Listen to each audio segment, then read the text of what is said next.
상가 중개 전문가 여러분, 반갑습니다. 오늘은요, 수익은 정말 좋은데 자칫하면 법적인 문제에 휘말릴 수 있는 아주 까다로운 물건이죠. 바로 호스트바 임대차 중개에 대해 깊숙이 한번 파고들어 볼까 합니다. 계약서에 딱 몇 줄만 추가하면 정말 골치 아픈 중개 사고를 완벽하게 막을 수 있거든요. 오늘 그 비결 제가 속 시원하게 다 알려드릴게요. 자, 이 질문부터 한번 시작해 볼까요? 호스트바 중개. 이게 과연 황금알을 낳는 가오일까요? 아니면 한번 잘못 발을 들이면 빠져나올 수 없는 그런 법적 함정일까요? 아마 현장에서 이 문제 때문에 머리 싸매고 고민해 보신 분들 꽤 많으실 겁니다. 사실 가장 큰 문제는 아주 사소한 오해에서 시작돼요. 바로 우리가 흔히 부르는 호스트바라는 이 이름 자체에 숨겨진 비밀 때문인데요.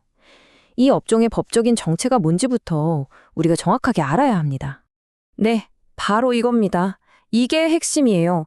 간판은 화려하게 호스트바라고 붙어 있을지 몰라도요. 법적으로 서류를 떼어보면 이건 그냥 단란주점일 뿐이라는 거죠. 아니, 이게 뭐라고 싶으시겠지만 모든 문제는 바로 이 간단한 사실을 놓치는 것에서부터 시작됩니다. 도대체 왜 그럴까요? 왜냐하면 법이 그렇게 정해놨기 때문입니다. 우리나라 식품위생법을 보면요. 유흥 종사자는 부녀자, 그러니까 여성으로만 딱 한정해놨어요. 그렇기 때문에 남성 접객원이 일하는 호스트바는 애초에 유흥주점으로 허가를 받을 수가 없는 구조인 거죠. 그래서 어쩔 수 없이 단란주점으로 등록할 수밖에 없는 거고요. 이게 바로 첫 번째 핵심 포인트입니다. 자, 그럼 이제 두 번째로 중요한 위험 요소로 넘어가 볼게요.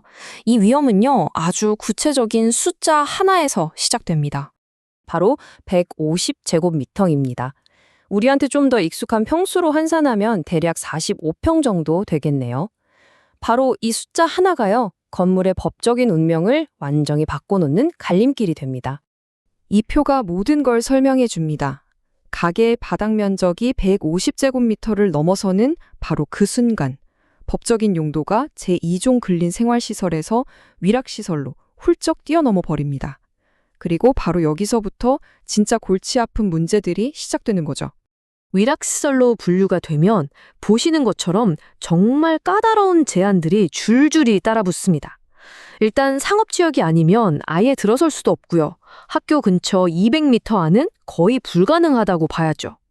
여기에 주차장, 직통계단 같은 건축법 기준까지 맞춰야 하니까 사실상 용도 변경 허가를 받는 게 하늘의 별 따기 수준일 수 있다는 겁니다. 중개사 입장에서는 정말 엄청난 리스크죠. 자, 세 번째 숨겨진 위험입니다. 이건 정말 무서운 건데요. 바로 새로운 임차인이 자기도 모르게 이전 사업자의 잘못을 그대로 떠안게 낼 수 있다는 점입니다. 정말 무서운 규정 아닌가요? 전 주인이 받았던 영업정지나 과징금 같은 행정처분요, 법적으로 새로운 임차인에게 그대로 승계가 됩니다. 아무것도 모르고 계약했다가 가게 문 열기도 전에 영업정지 통보부터 받을 수도 있다는 얘기예요. 생각만 해도 끔찍하죠. 그럼 이 모든 골치 아픈 문제들을 대체 어떻게 해결해야 할까요? 네, 해답은 바로 계약서에 있습니다.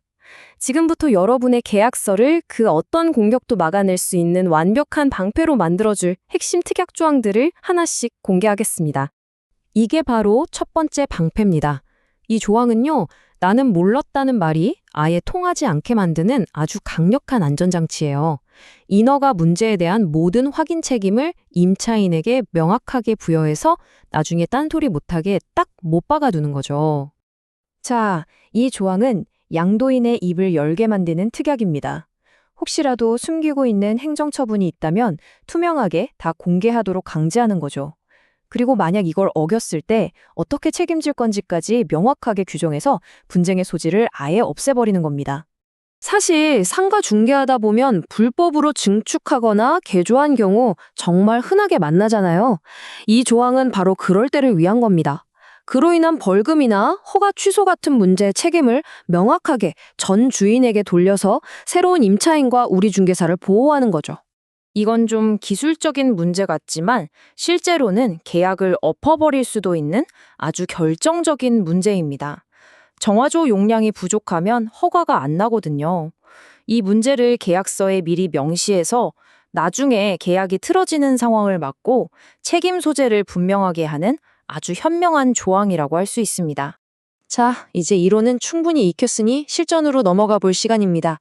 성공적으로 영업자 지위 승계를 마무리하기 위해서 반드시 챙겨야 할 서류들, 제가 체크리스트로 깔끔하게 정리해 드릴게요.